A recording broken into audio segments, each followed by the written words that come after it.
She was the woman who could sing anything. Rock, country, opera, the Great American Songbook, Mexican folk songs. 11 Grammy Awards. Over 100 million records sold. The biggest female touring artist of the 1970s. A voice that made men and women in the same crowd feel something they couldn't name. But the thing that left little to the imagination wasn't a performance.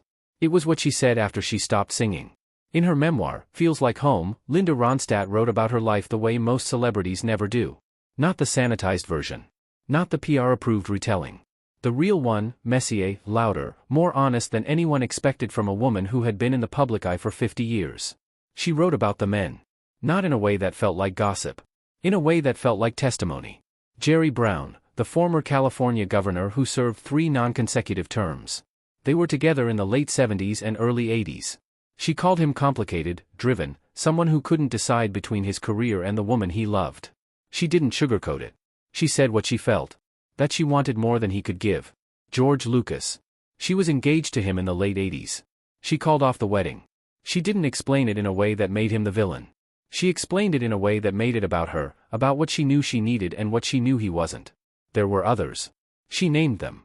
She described the relationships honestly, the good parts, the bad parts, the parts where she was wrong and the parts where they were.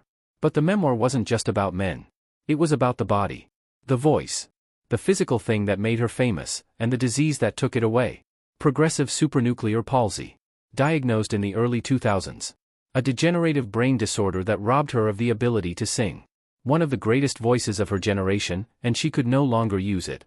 Most people who lose their defining ability go quiet about it. They retreat. They give one interview. They disappear. Ronstadt did the opposite. She went on television. She showed the world what the disease had done to her. She sat there, unable to sing, unable to speak the way she used to, and let the cameras roll. Not for sympathy. For honesty. She bared it all, the voice she'd lost, the relationships she'd had, the choices she'd made, the regrets she carried, the things she was proud of and the things she wasn't. There's a particular kind of bravery that only a woman of a certain age can pull off. Not the bravery of youth. Not the fearlessness of someone who hasn't lost anything yet. The bravery of someone who has lost everything that made her famous, her voice, her physical ability, her public relevance, and still decided to tell the truth about it all. She didn't hide behind a publicist. She didn't filter the difficult parts. She didn't write a memoir that made her the hero of every chapter. She wrote the kind of book that made people uncomfortable, because it was too real to be comfortable, and too honest to be ignored. At 79, Linda Ronstadt has said what she needed to say. And the thing she bared wasn't her body. It was her life. Subscribe if you want more of the stories they don't sanitize, the real ones, the honest ones, the ones that leave nothing hidden.